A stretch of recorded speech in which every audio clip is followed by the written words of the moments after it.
अब तक की कथा में आपने सुना कि माता पृथ्वी की उत्पत्ति का असली रहस्य क्या है, क्योंकि आज तक हम सभी यही जानते थे कि मधुकैटभ नाम के राक्षस के मरने के पश्चात ही पृथ्वी का निर्माण हुआ था।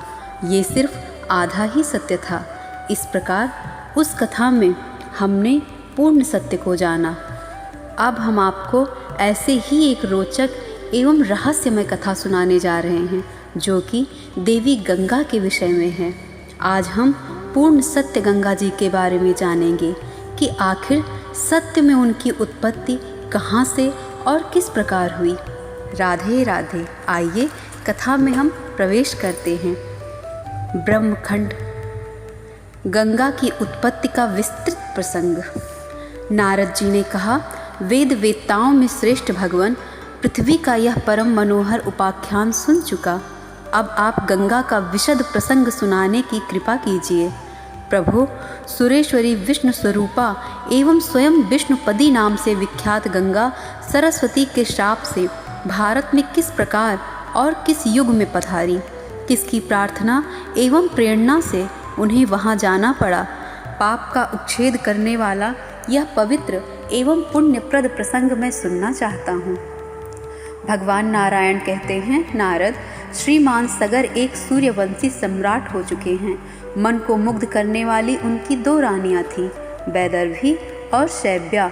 उनकी पत्नी शैव्या से एक पुत्र उत्पन्न हुआ। कुल को बढ़ाने वाले उस सुंदर पुत्र का नाम असमंजस था पड़ा। उनकी दूसरी पत्नी वैदर्भी ने पुत्र की कामना से भगवान शंकर की उपासना की। शंकर के वरदान से उसे भी गर्भ रह गया। 100 वर्ष व्यतीत हो जाने पर उसके गर्भ से एक मांस पिंड की उत्पत्ति हुई। उसे देखकर वह बहुत ही दुखी हुई और उसने भगवान शिव का ध्यान किया। तब भगवान शंकर ब्राह्मण के वेश में उसके पास पधारे और उन्होंने उस मांस पिंड को 60,000 भागों में बांट दिया। वह सभी टुकड़े पुत्र रूप में परिणत हो गए। उनके बल और पराक्रम की सीमा नहीं रही। उनके परम तेजस्वी कलेवर ने ग्रीष्म ऋतु के मध्यकालीन सूर्य की प्रभा का मानो हरण कर लिया था, परंतु वह सभी तेजस्वी कुमार कपिल मुनि के शाप से जलकर भस्म हो गए। यह दुखद समाचार सुनकर राजा सगर की आंखें निरंतर जल बहाने लगी। वह बेचारे घोर जंगल में चले गए। तब उनके पुत्र असमंजस ने गंगा को ले आने के लिए तपस्या आरंभ कर दी। वे बहुत काल तक तपस्या करते रहे। अंत में काल ने उन्हें अपना ग्रास बना लिया। असमंजस के पुत्र का नाम अंशुमान था। गंगा को ले आने के लिए लंबे समय तक तपस्या करने के पश्चात वे भी काल के गाल में चले गए। अंशुमान के पुत्र भगीरथ थे। भगीरथ भगवान के परम भक्त, विद्वान, श्री हरि में अटूट श्रद्धा रखने वाले गुणवान तथा वैष्णव पुरुष थे। गंगा को ले आने का निश्चय करके उन्होंने बहुत समय तक तपस्या की। अंत में भगवान श्री कृष्ण के उन्हें साक्षात दर्शन हुए। उस समय भगवान के श्री विग्रह से ग्रीष्मकालीन करोड़ों सूर्यों के समान प्रकाश फैल रहा था। उनके 2 भुजाएं थीं। वे हाथ में मुरली लिए हुए थे। उनकी किशोर अवस्था थी। वे गोप के वेश में पधारे थे। भक्तों पर कृपा करने के लिए उन्होंने यह रूप धारण किया था। मुने, भगवान श्री कृष्ण परिपूर्णतम परब्रह्म हैं। वह चाहे जैसा रूप बना सकते हैं। उस समय ब्रह्मा, विष्णु और शिव आदि उनकी स्तुति कर रहे थे और मुनियों ने उनके सामने अपने मस्तक झुका रखे थे। सदा निर्लिप्त, सबके साक्षी, निर्गुण प्रकृति से परे तथा भक्तों पर अनुग्रह करने वाले उन भगवान श्री कृष्ण का मुख मुस्कान से सुशोभित था। विशुद्ध चिन्मय वस्त्र तथा दिव्य रत्नों से निर्मित आभूषण उनके श्री विग्रह को सुशोभित कर रहे थे। उनकी यह दिव्य झांकी पाकर भगीरथ ने बार बार उन्हें प्रणाम किया और स्तुति भी की। लीला पूर्वक उन्हें भगवान से अभीष्ट वर भी मिल गया। वह चाहते थे कि मेरे पूर्वज तर जाएं। परम आनंद के साथ उन्होंने भगवान की दिव्य स्तुति की थी। भगवान श्री हरि ने गंगा जी से कहा, सुरेश्वरी, तुम सरस्वती के शाप से अभी भारतवर्ष में जाओ और मेरी आज्ञा के अनुसार सगर के सभी पुत्रों को पवित्र करो। तुमसे स्पर्शित वायु का संयोग पाकर भी वह सभी राजकुमार मेरे धाम में चले जाएंगे। उनका भी विग्रह मेरे जैसा ही हो जाएगा और वे दिव्य रथ पर सवार होंगे। उन्हें मेरे पार्षद होने का सुअवसर प्राप्त होगा। वह सर्वदा आदि व्याधि से मुक्त रहेंगे। उनके जन्म जन्मांतर के पापों की समस्त पूंजी समाप्त हो जाएगी।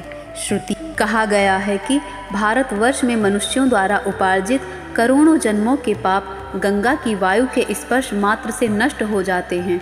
स्पर्श और दर्शन की अपेक्षा गंगा देवी में मौसल स्नान करने से 10 गुना पुण्य होता है। मौसल स्नान का मतलब गंगा को प्रणाम करके प्रवेश करें और निश्चेष्ट होकर अर्थात बिना हाथ पैर धोए हिलाए शांत भाव से स्नान करें। इसे मौसल स्नान कहते हैं। सामान्य दिन में भी स्नान करने से मनुष्यों के अनेकों जन्मों के पाप नष्ट हो जाते हैं। पर्वों तथा विशेष पुण्यतिथियों पर स्नान करने का विशेष फल कहा गया है। सामान्यतः गंगा में स्नान करने की अपेक्षा चंद्र ग्रहण के अवसर पर स्नान करने से अनंत गुना अधिक पुण्य कहा गया है। सूर्य ग्रहण में इससे 10 गुना अधिक समझना चाहिए। इससे 100 गुना पुण्य अर्धोदय के समय स्नान करने से मिलता है। नारद इस प्रकार गंगा और भगीरथ के सामने कहकर देवेश्वर भगवान श्री हरि चुप हो गए। तब गंगा ने भक्ति से अत्यंत नम्र होकर उनसे कहा। गंगा बोली, नाथ, सरस्वती का शाप पहले से ही मेरे सिर पर सवार है। आप आज्ञा दे ही रहे हैं और इन महाराज भगीरथ की एतदर्थ तपस्या भी हो रही है। अतः मैं अभी भारतवर्ष में जा रही हूँ। परंतु प्रभु, वहाँ जाने पर अनेकों पापी जन अपने जिस किसी प्रकार के भी पाप को मुझ पर लाद देंगे। ऐसी स्थिति में मेरे ऊपर आए हुए वे पाप कैसे नष्ट होंगे, इसका उपाय तो बतला दीजिए। देवेश, मुझे भारतवर्ष में कितने वर्षों तक रहना पड़ेगा? फिर मैं कब आप परम प्रभु के धाम में आने की अधिकारिणी बन सकूंगी? प्रभु, आप सर्वंतर्यामी से कोई भी बात छिपी नहीं है। सर्वज्ञ देव, मेरे अंतःकरण में अन्य भी जो कामनाएं छिपी हैं उनके भी पूर्ण होने का उपाय बताने की कृपा करें। श्री भगवान बोले, सुरेश्वरी गंगे, मैं तुम्हारे सभी अभिप्रायों से परिचित हूँ। तुम नदी रूप से भारतवर्ष में पधारोगी और मेरे ही अंश स्वरूप समुद्र तुम्हारे पति होंगे। भारतवर्ष में सरस्वती आदि जितनी नदियाँ होंगी उन सब में समुद्र के लिए तुम ही सबसे अधिक सौभाग्यवती मानी जाओगी। देवेशी, कलयुग के 5000 वर्षों तक तुम्हें सरस्वती के शाप से भारतवर्ष में रहना है। देवी लक्ष्मी रूपा तुम रसिका हो और मेरे स्वरूप समुद्र रसिक राज हैं। तुम उनके साथ एकांत में निरंतर प्रिय संगम करोगी। भारतवासी संपूर्ण मनुष्य भगीरथ प्रणीत स्तोत्र से तुम्हारी स्तुति करेंगे और उनके द्वारा भक्तिपूर्वक तुम सुपूजित भी होगी। कण्व शाखा में बताए गए प्रकार से तुम्हारा ध्यान करके लोग तुम्हारी पूजा में तत्पर होंगे। जो तुम्हारी स्तुति और तुम्हें प्रणाम करेगा उसको अश्वमेध यज्ञ का फल सुलभता से प्राप्त होगा, चाहे सैकड़ों योजन की दूरी पर क्यों ना हो। किंतु जो गंगा गंगा इस नाम का उच्चारण करके स्नान करता है वह संपूर्ण पापों से छूटकर विष्णुलोक में चला जाता है। हजारों पापी व्यक्तियों के स्नान से जो तुम पर पाप आ जाएंगे, मेरे भक्तों के स्पर्श मात्र से ही उनकी सत्ता नष्ट हो जाएगी। हजारों पापी प्राणियों के शव का स्पर्श अवश्य ही पाप का साधन है, किंतु मेरे मंत्र का अनुष्ठान करने वाले पुण्यात्मा भक्त पुरुष भी तो तुम्हारे में स्नान करने आएंगे। उनके स्नान से तुम्हारा यह सारा पाप नष्ट हो जाएगा। शुभे पवित्र भारतवर्ष में ही तुम्हारा निवास होगा। उस पाप मोचन स्थान पर सरस्वती आदि सभी श्रेष्ठ नदियाँ तुम्हारा साथ देंगी। जहाँ तुम्हारे गुणों का कीर्तन होगा वह स्थान तुरंत तीर्थ बन जाएगा। तुम्हारे रजा कण का स्पर्श मात्र हो जाने पर भी पापी पवित्र हो सकता है और उन रजा कणों की जितनी संख्या होती है उतने वर्षों तक वह देवी के लोक में बसने का अधिकारी माना जाता है। देवी, जो भक्ति एवं ज्ञान से संपन्न होकर मेरे नाम का स्मरण करते हुए प्राण त्याग देते हैं वे सीधे मेरे परम धाम में चले जाते हैं और वहाँ पार्षद बनकर दीर्घ काल तक निवास करते हैं। वह असंख्य प्राकृतिक प्रलय देख सकते हैं। मृत व्यक्ति का शव बड़े पुण्य के प्रभाव से ही तुम्हारे अंदर आ सकता है। जितने दिनों तक उसकी एक एक हड्डी तुम्हारे में रहती है उतने समय तक वह वैकुंठ में वास करता है। यदि कोई अज्ञानी व्यक्ति तुम्हारे जल का स्पर्श करके प्राण त्याग करता है तो वह मेरी कृपा से सालोक्य पद का अधिकारी होता है। अथवा कोई कहीं भी मरे, यदि मरते समय जिस किसी प्रकार से भी तुम्हारे नाम का स्मरण हो जाता है तो उसे मैं सालोक्य पद प्रदान करता हूँ। ब्रह्मा की आयु पर्यंत वह वहाँ रह सकता है। कोई तीर्थ में मरे या अतीर्थ में, तुम्हारे स्मरण के प्रभाव से सारूप्य पद का अधिकारी वह पुरुष ऐसे शक्तिशाली बन जाता है कि वह त्रिलोकी को भी पवित्र कर सकता है। जिनके बांधव मेरे भक्त हैं, वे चाहे पशु आदि ही क्यों ना हो, वे सर्वोत्तम रत्न निर्मित सिंह विमान पर बैठकर गोलोक में चले जाते हैं। मुनिवर, इस प्रकार गंगा से कहकर भगवान श्री हरि ने राजा भगीरथ से कहा, राजन, तुम अभी इन गंगा की स्तुति तथा भक्ति भाव के साथ पूजा करो। तब भगीरथ भक्तिपूर्वक गंगा के स्तवन और पूजन में संलग्न हो गए।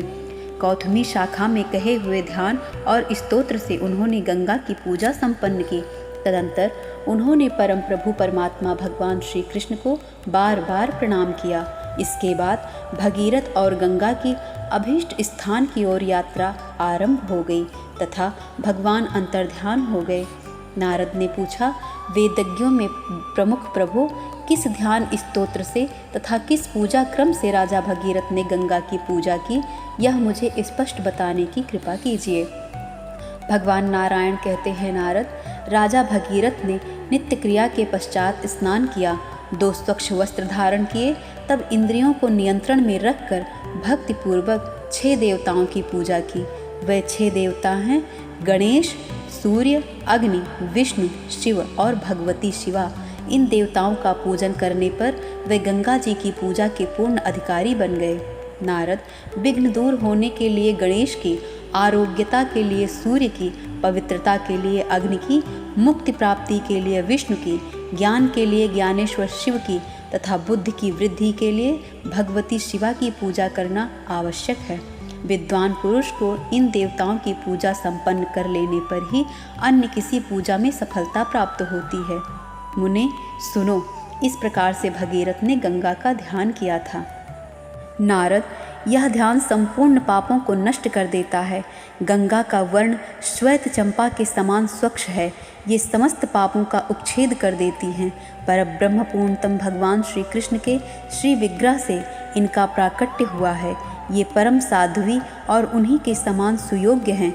वही शुद्ध चिन्मय वस्त्र इनकी शोभा बढ़ाते हैं। रत्नमय भूषणों से ये विभूषित हैं। इन आदरणीय देवी ने शरद पूर्णिमा के सैकड़ों चंद्रमाओं की स्वच्छ प्रतिभा को अपने में स्थान दे रखा है। ये सदा मुस्कुराती रहती हैं। इनके तारुण्य में कभी शिथिलता नहीं आती। ये शांत स्वरूपिणी देवी भगवान नारायण की प्रिया हैं। सत सौभाग्य कभी इनसे दूर नहीं हो सकता। इनके सिर पर सघन अलकावली है। मालती के पुष्पों की माला इनकी शोभा बढ़ा रही है। इनके ललाट पर चंदन बिंदुओं के साथ सिंदूर की बिंदी है, जिससे इनका लालित्य बढ़ गया है। गंड स्थल पर कस्तूरी से पत्र रचना की गई है, जो नाना प्रकार के चित्रों से सुशोभित है। इनके परम मनोहर दोनों ओर पके हुए बिंब फल की लालिमा को तुच्छ कर रहे हैं। इनकी मनोहर दंत पंक्तियों के समान मोतियों की लड़ी नगण्य समझी जाती है। इनके कटाक्षपूर्ण बांकी चितवन से युक्त नेत्र परम मनोहर हैं। इनका वक्षस्थल विशाल है। स्थल कमल की प्रभा का पराभव करने वाले 2 सुंदर चरण हैं। रत्नमय पादुकाओं से शोभा पाने वाले उन चरणों में महावर लगा है। देवराज इंद्र के मुकुट में लगे हुए मंदार के फूलों के रजह कण से इन देवी के श्री चरणों की लालिमा गाढ़ी हो गई है। देवता, सिद्ध और मुनींद्र अर्घ्य लेकर सदा सामने खड़े हैं। तपस्वियों के मुकुट में रहने वाले भौरों की पंक्ति से इनके चरण संयुक्त हैं। इनके पावन चरण मुमुक्ष जनों को मुक्ति देने में तथा कामी पुरुषों की कामना पूर्ण करने में अत्यंत कुशल हैं। ये परम आदरणीय देवी सबकी पूज्या, वर देने में प्रवीण, भक्तों पर कृपा करने में परम कुशल, भगवान विष्णु का पद प्रदान करने वाली तथा विष्णुपदी नाम से सुविख्यात हैं। इन परम साध्वी गंगा देवी की मैं उपासना करता हूँ। ब्राह्मण, इसी ध्यान से 3 मार्गों से विचरण करने वाली कल्याणी गंगा का हृदय में स्मरण करना चाहिए। इसके बाद 16 प्रकार के उपचारों से इनकी पूजा करें। भगवान नारायण बोले, नारद, राजा भगीरथ उस स्तोत्र से गंगा की स्तुति करके उन्हें साथ ले वहाँ पहुँचे जहाँ सगर के 60,000 पुत्र जलकर भस्म हो गए थे। गंगा का स्पर्श करके बहने वाली वायु का स्पर्श होते ही वे राजकुमार तुरंत वैकुंठ में चले गए। भगीरथ के सत्प्रयत्न से गंगा का आगमन हुआ है, अतः गंगा को भागीरथी कहते हैं। यूँ गंगा का संपूर्ण उत्तम उपाख्यान कह दिया। यह उपाख्यान पुण्यदायी तथा मोक्ष का साधन है। अब आगे तुम और क्या सुनना चाहते हो? नारद जी ने पूछा। शिव जी के संगीत से मुग्ध हो जब श्री कृष्ण और राधा द्रव भाव को प्राप्त हो गए तब क्या हुआ? उस समय वहाँ जो लोग उपस्थित थे उन्होंने कौन सा उत्तम कार्य किया? ये सब बातें विस्तार पूर्वक बताने की कृपा करें। भगवान नारायण बोले, नारद, एक समय की बात है। कार्तिक की पूर्णिमा थी। राधा महोत्सव बड़े धूमधाम से मनाया जा रहा था। भगवान श्री कृष्ण सम्यक प्रकार से राधा की पूजा करके रास मंडल में विराजमान थे। तत्पश्चात ब्रह्मादि देवता तथा शौनकादि ऋषि प्रायः सभी महानुभावों ने बड़े आनंद के साथ श्री कृष्ण पूजिता श्री राधा जी की पूजा की और फिर वे वहीं विराजमान हो गए। इतने में भगवान श्री कृष्ण को संगीत सुनाने वाली देवी सरस्वती हाथ में वीणा लेकर सुंदर ताल स्वर के साथ गीत गाने लगी। तब ब्रह्मा ने प्रसन्न होकर एक सर्वोत्तम रत्न से बड़ा हार पुरस्कार रूप में उन्हें अर्पण किया। शिव से उन्हें अखिल ब्रह्मांड के लिए दुर्लभ एक उत्तम मणि प्राप्त हुई। भगवान श्री कृष्ण ने उन्हें संपूर्ण रत्नों में श्रेष्ठ कौस्तुभ मणि भेंट की। राधा ने अमूल्य रत्नों से निर्मित एक अनुपम हार, भगवान नारायण ने एक सुंदर पुष्पमाला तथा लक्ष्मी ने बहुमूल्य रत्नों के 2 कुंडल सरस्वती को पुरस्कार रूप में दिए। विष्णु माया, ईश्वरी दुर्गा, नारायणी और ईशाना नाम से विख्यात भगवती मूल प्रकृति ने सरस्वती के अंतःकरण में परम दुर्लभ परमात्म भक्ति प्रकट की। धर्म ने धार्मिक बुद्धि उत्पन्न करने के साथ ही प्रपंचात्मक जगत में उनकी कीर्ति विस्तृत की। अग्निदेव ने चिन्मय वस्त्र तथा पवन देव ने मणिमय नूपुर सरस्वती को प्रदान किए। इतने में ब्रह्मा से प्रेरित होकर भगवान शंकर श्री कृष्ण संबंधी पद्य, जिसके प्रत्येक शब्द में रस के उल्लास को बढ़ाने की शक्ति भरी थी, बारंबार गाने लगे। उसे सुनकर संपूर्ण देवता मूर्छित से हो गए। जान पड़ता था मानो सब चित्र विचित्र पुतले हैं। बड़ी कठिनता से किसी प्रकार उन्हें चेत हुआ। उस समय देखा गया कि समस्त रास मंडल में संपूर्ण स्थल जल से आप्लावित है। श्री राधा और श्री कृष्ण का कहीं पता नहीं है। फिर तो गोप गोपी, देवता और ब्राह्मण सभी अत्यंत उच्च स्वर से विलाप करने लगे। उस समय ब्रह्मा जी भी वहीं थे। उन्होंने ध्यान के द्वारा भगवान श्री कृष्ण का पुनीत विचार समझ लिया। भगवान श्री कृष्ण ही श्री राधा के साथ जलमय हो गए हैं, यह बात उन्हें भली भांत मालूम हो गई। तब वे सभी महाभाग देवता परब्रह्म परमात्मा श्री कृष्ण की स्तुति करने लगे। सबने अपनी प्रार्थना सुनाई। विभो, हमारा केवल यही अभीष्ट वर है कि आप अपनी श्री मूर्ति के हमें पुनः दर्शन करा दें। ठीक उसी समय अति मधुर तथा स्पष्ट शब्दों में आकाशवाणी हुई। सब लोगों ने उसे भली भांति सुना। आकाशवाणी में कहा गया, मैं सर्वात्मा श्री कृष्ण और मेरी स्वरूप शक्ति राधा, हम दोनों ने ही भक्तों पर अनुग्रह करने के लिए यह जलमय विग्रह धारण कर लिया है। सुरेश्वरी, तुम्हें मेरे तथा इन राधा के शरीर से क्या प्रयोजन है? मनु, मुनि, मानव और अगणित वैष्णवजन मेरे मंत्रों से पवित्र होकर मुझे देखने के लिए मेरे धाम में आएंगे। ऐसे ही तुम्हें भी यदि स्पष्ट दर्शन करने की इच्छा हो तो प्रयत्न करो। शंभु, वहीं रहकर मेरी आज्ञा का पालन करें। ब्राह्मण, जगतगुरु तुम स्वयं विधाता हो। भगवान शंकर से कह दो कि वे वेदों के अंगभूत परम मनोहर विशिष्ट शास्त्र अर्थात तंत्र शास्त्र का निर्माण करें। उसमें संपूर्ण अभीष्ट फल देने वाले बहुत से अपूर्व मंत्र उद्धृत हों। स्तोत्र, ध्यान, पूजा विधि, मंत्र और कवच, इन सबसे वह तंत्र शास्त्र संपन्न हो। मेरे मंत्र और कवच का निर्माण करके तुम उसका यंत्र पूर्वक गोपन करो। जो मुझसे विमुख हो उन्हें इसका उपदेश नहीं करना चाहिए। सैकड़ों और सहस्त्रों में कोई एक भी तो मेरा सच्चा उपासक होगा। वह भक्तजन ही मेरे मंत्र से पवित्र हों। यदि शंकर देव सभा में ऐसा शास्त्र निर्माण करने के लिए सुदृढ़ प्रतिज्ञा करते हैं तो उन्हें तुरंत ही मेरे दर्शन प्राप्त हो जाएंगे। आकाशवाणी के द्वारा इस प्रकार कहकर भगवान श्री हरि चुप हो गए। उनकी वाणी सुनकर जगत की व्यवस्था करने वाले ब्रह्मा ने प्रसन्नतापूर्वक उसे भगवान शंकर से कहा। ज्ञानियों में श्रेष्ठ तथा ज्ञान के अधिष्ठाता भगवान शंकर ने ब्रह्मा की बात सुनने के पश्चात हाथ में गंगा जल ले लिया और आज्ञा पालन करने के लिए प्रतिज्ञा कर ली। फिर तो वे भगवती जगदम्बा के मंत्रों से संपन्न उत्तम तंत्र शास्त्र के निर्माण में लग गए। प्रतिज्ञा पालन करने के लिए मैं वेद के सारभूत महान तंत्र शास्त्र का निर्माण करूँगा, यह विचार उनके हृदय में गूंजने लगा।